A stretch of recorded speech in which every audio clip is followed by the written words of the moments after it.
Oi meninas, hoje a gente vai falar de um assunto polêmico. Por que não devemos cozinhar a beterraba com feijão?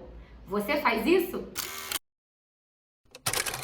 Bom, mas antes da gente continuar esse vídeo, se você ainda não se inscreveu no meu canal, se inscreve aqui no canal, dê seu like, compartilhe esse vídeo com alguma colega, com alguma amiga, com alguma gestante que você veja, que sabe, que faz isso para enriquecer o feijão, né? Eu vou explicar para vocês o porquê que não devemos fazer isso. Seja por praticidade, por economia de tempo ou por achar que cozinhando a beterraba no feijão você vai estar enriquecendo o feijão com ferro, eu te digo que você não deve fazer isso. Você não deve cozinhar a beterraba no feijão.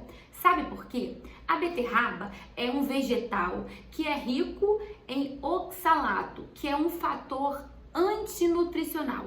O oxalato é uma substância que existe dentro da beterraba que vai dificultar a absorção do ferro. Isso mesmo. Como é então que comer beterraba é bom e ajuda com a absorção de ferro? Bom, a gente precisa cozinhar a beterraba, jogar a água fora e depois comer a beterraba. Os fatores antinutricionais, eles são reduzidos quando a gente ferve e joga a água fora. Então, uma vez que você cozinhou a beterraba junto com o feijão, você não vai jogar a água fora. Então, essa água cheia de fatores antinutricionais vai ficar no feijão e isso vai atrapalhar a absorção do ferro. Esse oxalato, né, esse fator antinutricional que tem na beterraba, ele diminui a biodisponibilidade do ferro do feijão. Então, é como se você, ao invés de ajudar, você estivesse atrapalhando. Outra coisa, o feijão, ele é fonte de ferro não M, assim como a beterraba. Mas o que é isso, Thaís? Ferro não M? Bom, existem alimentos de origem animal e alimentos de origem vegetal que são considerados alimentos fontes de ferro. Por exemplo, do mundo animal, nós temos as carnes, né? As carnes vermelhas são as nossas grandes fontes de ferro, o fígado. No mundo vegetal, na parte vegetal, nós temos os vegetais verdes escuros, as leguminosas, que são os feijões, lentilha, grão de bico. A beterraba tem um pouco de ferro. Esses ferros das leguminosas, da beterraba, esses ferros do grupo vegetal são chamados de ferro não M. Essa diferença, ela é por conta da formação química dos nutrientes, né? E o ferro vindo de origem animal é chamado de ferro M. Acontece que o ferro M das carnes, ele é muito facilmente absorvido pelo nosso organismo. Já o ferro não M, esse que tem na beterraba, no feijão, enfim, dos vegetais, esse ferro não M não é tão facilmente absorvido pelo nosso organismo. Por isso, aquela história de após o almoço chupar uma laranja, comer uma tangerina, né? É indicado uma fonte de vitamina C, que costuma ser uma fruta cítrica, para ajudar na absorção do ferro da sua refeição. Então vamos lá, vou explicar melhor. O ferro não M que contém nesses vegetais, ele, para ser mais facilmente absorvido pelo organismo, ele precisa de uma ajudinha. E quem é que vai fazer essa ajudinha? É a vitamina C. Então, a vitamina C ajuda na absorção do ferro não M, esses dos vegetais. E onde a gente encontra a vitamina C? No tomate, né? Nas frutas cítricas, de um modo geral, a gente tem vitamina C, kiwi, abacaxi, o caju, a goiaba, né? Limão, laranja, tangerina, morango. Todos esses alimentos são fontes de vitamina C que, quando você ingere junto com um vegetal fonte de ferro, essa absorção, esse casamento é perfeito. E ao contrário do que muita gente pensa, a beterraba, ela não é grande fonte de ferro, não. Para vocês terem uma noção, 100 gramas de beterraba crua tem aproximadamente 0,8 miligramas de ferro, ou seja, é uma quantidade bem pequenininha. Quando a gente cozinha, a gente já perde um pouquinho de nutrientes. É claro que ninguém vai deixar de comer beterraba, porque a beterraba é saudável, ela é fonte de antioxidantes, né? Então, por ser um alimento natural, ela deve sim fazer parte da rotatividade dos alimentos do dia a dia de vocês. Mas não acreditem que a beterraba é excelente fonte de ferro e que vocês devem cozinhá-la com feijão, tá? Isso aqui vocês já aprenderam que não. O que vocês podem fazer? Cozinhar a beterraba separadamente e comê-la junto com feijão. Não tem problema, você pode comer na mesma refeição. O que você não deve fazer é cozinhar junto, tá? Lembrando que os fatores antinutricionais da beterraba, eles passam para a água e quando você cozinha no feijão, eles vão estar associados ao feijão e isso vai dificultar a absorção do ferro do feijão, tá? Um estudo foi feito e nesse estudo mostrou que eles cozinharam a beterraba no feijão e cozinharam o feijão sem a beterraba. O feijão que foi cozido com a beterraba tinha 30% a menos de ferro do que o feijão que foi cozido sem a beterraba, tá? Então, mais alguma coisa concreta, né? Um estudo nos mostrando que a gente realmente não deve fazer isso. Há de ressaltar, é importante eu falar aqui para vocês, que não vai fazer mal à sua saúde se por acaso um dia você quiser cozinhar a beterraba no feijão para economizar tempo. Não vai fazer mal à saúde, mas entenda que você não estará consumindo uma refeição rica em ferro, porque você adicionou, né, o modo de preparo foi feito de uma maneira que dificulta a absorção desse ferro, tá? Então vocês podem consumir junto, podem consumir separado, tá? Sabendo que cozinhar junto não é indicado. Pode cozinhar separado e comer junto, certo?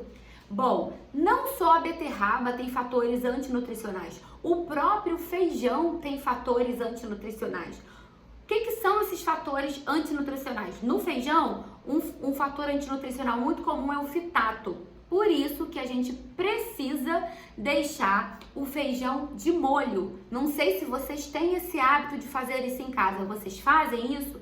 Por quê? Porque quando você deixa de molho de um dia para o outro, pode deixar 8, 10 horas. Tem pessoas que têm uma dificuldade de digerir o feijão, as leguminosas, que deixam até 24 horas. Então, todas as leguminosas, né, que são, voltando a falar, feijões de todas as cores, feijão branco, verde, vermelho, mulatinho, todos esses feijões pertencem ao grupo das leguminosas, assim como lentilha, grão de bico, soja, ervilha, todos esses alimentos, eles precisam ficar de molho antes de serem consumidos. Ideal, de 8 até 12 horas, você vai trocar a água nesse período e quando for cozinhar, vai jogar a água fora, colocar uma nova água para o cozimento, tá? Por quê? Porque isso diminui a dificuldade de digerir os fatores antinutricionais. Os fatores antinutricionais vão causar em você que come o feijão aquela sensação de barriga estufada, de gases, de digestão ruim. As leguminosas, elas fermentam, então por isso a importância de deixá-las de molho. Quem aqui já deixou ela de molho, já deve ter observado que ela fica com uma espuminha branca, né? Essa espuminha branca são os fatores antinutricionais. E mais uma dica para você. Se você quiser retirar mais ainda esses fatores, você pode acidificar o meio, né, a água que está de molho o feijão ou a outra leguminosa que seja que você esteja preparando. Como? Pingando gotinhas de limão ou vinagre. Isso vai facilitar com que esses fatores antinutricionais saiam do grão e vão para a água. Lembrando que essa água precisa ser desprezada. Thaís, deixar fora da geladeira ou dentro da geladeira? Tanto faz. Para quem mora em lugares frios, pode tranquilamente deixar do lado de fora da geladeira. Sugiro tampar para nenhum bicho posar ou então fazer cocô, né, na água, uma mosca. Mas para quem mora em lugares quentes, é melhor deixar esse remolho, né, na geladeira. É mais seguro, porque como são muitas horas, pode acabar fermentando e apodrecendo, né, ou deixando ele meio mal passado. Então, pode deixar do lado de fora ou do lado de dentro da geladeira, vai depender da onde você mora, do clima, né? Nesse calor que tá fazendo agora aqui no Rio de Janeiro, com certeza, quando eu faço o remolho das leguminosas, eu deixo na geladeira. Eu não deixo do lado de fora, porque eu acho um pouco arriscado, tá? E aí, você pode pensar assim, Thaís, mas eu amo beterraba, qual é a sua sugestão? A minha sugestão, se você ama beterraba, se você tá gestante, porque na gestação, como a anemia é uma questão fisiológica da gestante, é muito importante você se aproveitar dos benefícios, né, das fontes alimentares naturais de ferro. Então, se você gosta de beterraba, cozinha a beterraba separada do feijão para que você não perca, não diminua a quantidade de ferro dessa preparação. Então, cozinha separado e come junto. E a beterraba crua? Bom, a beterraba crua, ela tem fatores antinutricionais, né? Porque lembrando que esses fatores, eles são diminuídos, eles são reduzidos quando a gente ferve a água para cozinhar e depois despreza essa água. A beterraba crua, ela tem os fatores antinutricionais que dificultam a absorção do ferro, sim. Mas se você gosta da beterraba crua numa saladinha, a minha sugestão é você procurar consumi-la em refeições que não tenham lá grandes fontes de ferro. Mas as grandes refeições, que é o almoço e o jantar, são os dois momentos do dia onde você costuma ter uma maior quantidade de ferro, seja da proteína animal, né, da carne, seja do feijão, da lentilha, do grão de bico. Então, são os momentos onde a gente costuma ter um aporte de ferro maior. Mas se você gosta bastante de uma beterraba crua, sugiro não comer com frequência, coma de vez em quando, para lembrar que você precisa absorver ferro.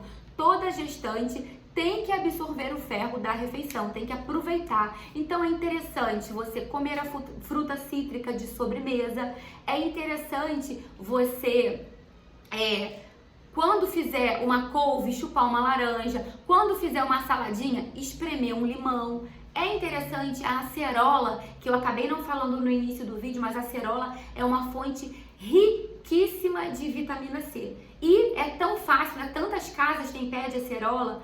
Então, no Rio de Janeiro, a acerola é bem fácil de se encontrar. Uma outra fruta que é do norte, que é mais rica ainda em teores de vitamina C, é a camu-camu. Essa fruta eu nunca experimentei, mas ela tem mais vitamina C ainda do que a acerola. Então, se você é da região norte, sugiro fazer uso dessa fruta após as suas refeições. Se você está gestante, é sempre pensar que cada refeição é uma oportunidade de você nutrir você e o seu bebê, tá? E lembrem, não deixem de se planejar. Vai cozinhar feijão, precisa deixar de molho. Vai cozinhar grão de bico, lentilha, tem que deixar de molho antes, senão as propriedades, né, nutricionais daquele alimento, elas vão ser reduzidas grandemente pelos fatores antinutricionais. Sem contar o mal-estar, né, da dor de barriga, a barriga fica super inchada,